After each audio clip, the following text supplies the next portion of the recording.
조갑제 TV 시청자 여러분 안녕하십니까? 9월 6일 오전 11시 40분입니다. 대한민국은 권력이 총구에서 나오는 나라가 아닙니다. 여론에서 나옵니다. 선거에서 결판이 납니다. 그런 점에서 민주주의 국가죠. 가장 먼저 민주주의를 시작한 영국에서는 1215년에 마그나 카르타를 만든 이후 한 470년 동안 권력을 놓고 피나는 투쟁을 벌였습니다. 왕의 목이 달아나기도 하고 수십만 명이 내전으로 죽고, 그러다가 1888년에 명예혁명, 1688년입니다. 1688년에 명예혁명이라는 걸 통해서 권력은 앞으로 선거를 통해서 바꾸기로 한다 하는 합의가 이루어지고, 그 뒤에는 권력 교체에 따른 피를 흘리지 않게 되었습니다. 그렇게 만드는데 470년이 걸렸어요.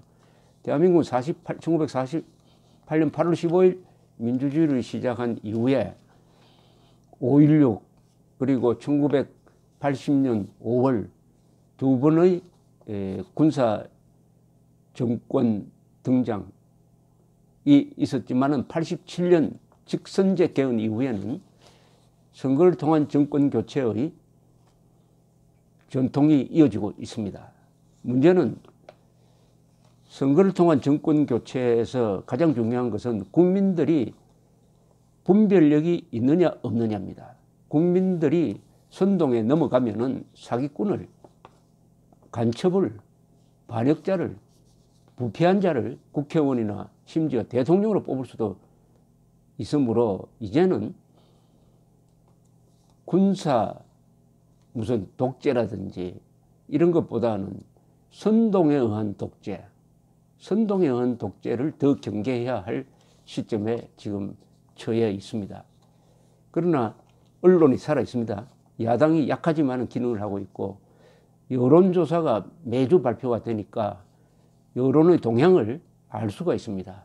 이게 민주주의 국가의 장점이죠. 1948년 8월 15일 대한민국 건국기념연설에서 이승만 대통령은 첫 마디가 이랬습니다. 경축사에서 우리는 민주주의를 믿어야 하겠습니다. 민주주의가 비록 더디지만은 종국에 가서는 선이 악을 이긴다고 믿어야 하겠습니다. 즉 민주주의를 믿는다는 것은 국민들의 분별력이 다소 시행착오는 있지만은 시간이 가면은 제정신을 차린다. 기다리자. 시행착오도 감수하자. 이거죠. 국민을 믿는 겁니다. 인간의 판단력을 믿는 거죠. 그러니까 조급하면 안 된다. 민주주의는 조급하면 안 됩니다. 인내해야 합니다. 조급하면은 막 서로 싹 쓸자. 이쪽은 혁명하자, 저쪽은 쿠데타 하자, 막 이렇게 나오면 안 되는 거죠. 대한민국은 70년의 문명 건설을 통해서 민주주의를 할 수 있는 제도를 갖췄습니다. 사법부, 언론, 국회, 정부가 서로 견제하도록 만들어 놨으나, 그러나 나쁜 사람들이 들어오면은 그 균형이 무너지죠. 상권 분립이 요새 흔들리고 있습니다만은, 그러나 국민들을 믿는 수밖에 없다. 토마스 제퍼슨도 비슷한 이야기를 했습니다. 토마스 제퍼슨은 민주주의에 대해서 무시무시한 이야기를 한 사람입니다. 자유라는 나무는 독재자와 애국자의 피를 마시면서 큰다. 그런데 국민들이 분별력을 상실할 때 어떻게 하느냐? 하나는 국민들로부터 권력을 회수해가지고 독재로 가는 방법이 하나 있다. 또 다른 하나는 시간이 걸리더라도 그 국민을 교육해야 된다. 자신은 그 후자라고 생각한다. 이런 이야기를 한 적이 있습니다.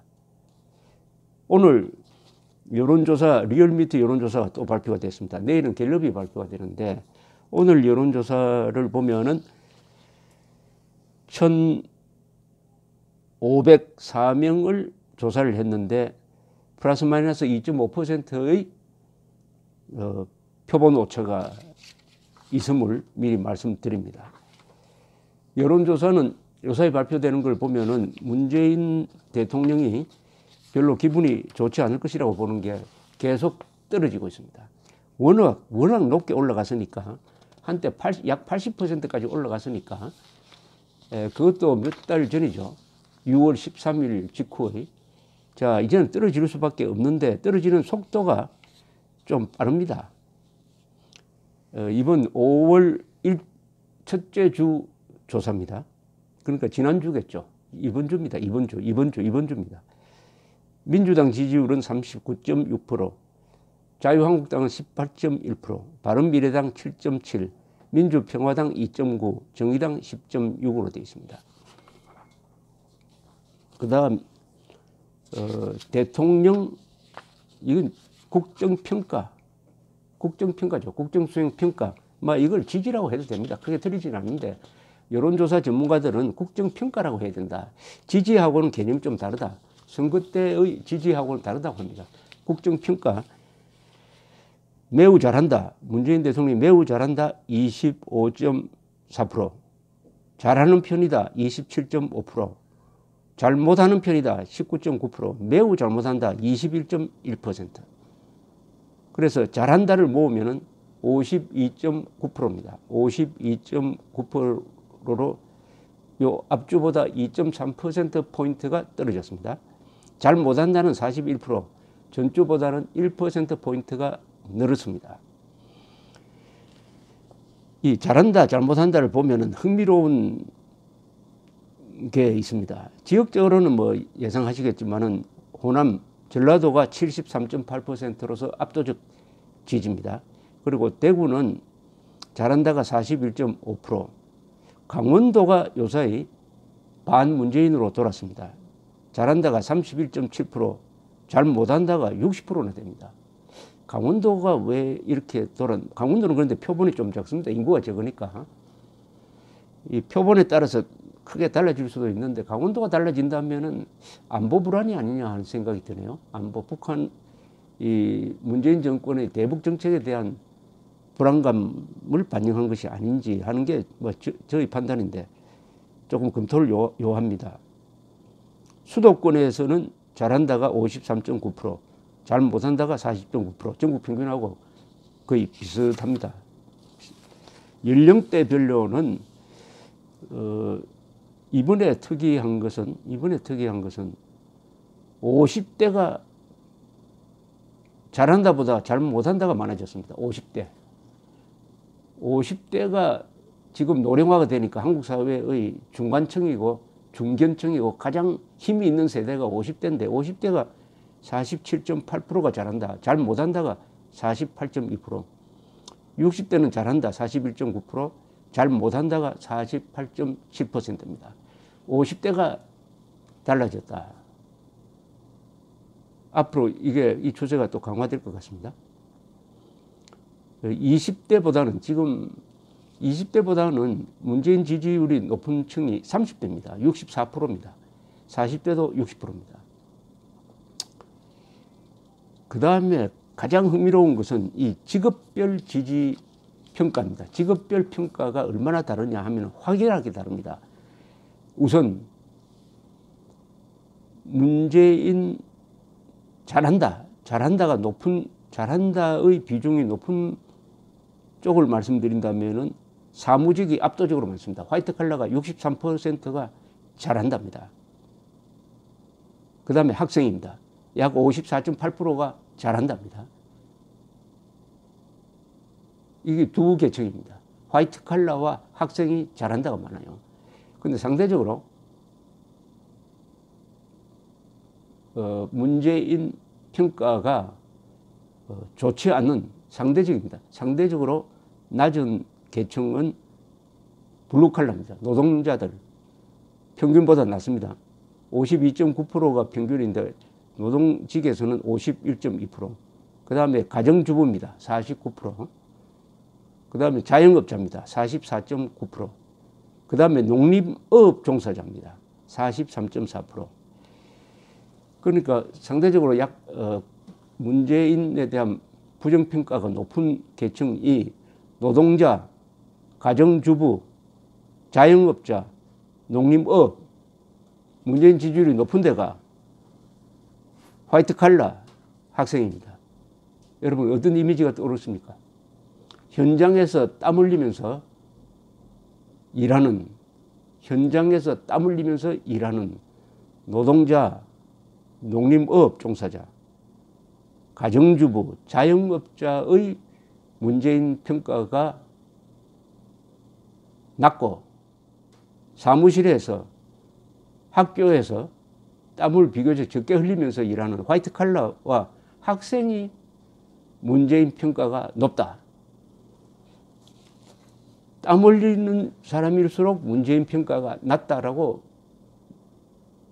평가할 수가 있습니다. 즉 현실과 현장과 가까이 있는 사람이 문재인 평가가 낮다. 그러나 멀리 있는 사람, 책상 굴리는 사람, 사무실에서 일하는 사람, 공부하는 사람은 높다. 이게 아주 중요한 의미가 있습니다. 중요한 의미가 있습니다. 문재인 정권의 이 정책은 좌파적 정책입니다. 좌파적 정책은 어떤 정책이냐 하면은 말을 아주 번들어하게 합니다. 말. 좌파는 말로서 사람들을 선동하고 속이는데 아주 좋은 능력을, 좋다기보다는 뛰어난 능력을 갖고 있습니다. 말에 속는 사람들이 주로 어디 있냐? 한국에서 지식인들이 많아요. 지식인층, 화이트 칼라 학생, 뭐 학생을 지식인이라고 보기엔 좀 못합니다만 옛날 같으면 지식인으로 분류를 했어요. 그때는 학력이 낮을 때니까. 어쨌든 글과 말을 가지고 먹고 사는 사람 중에서 좌파적 선동에 잘 넘어갑니다. 말에 속습니다. 좋은 말 하면은 좋은 사람이라고 생각합니다.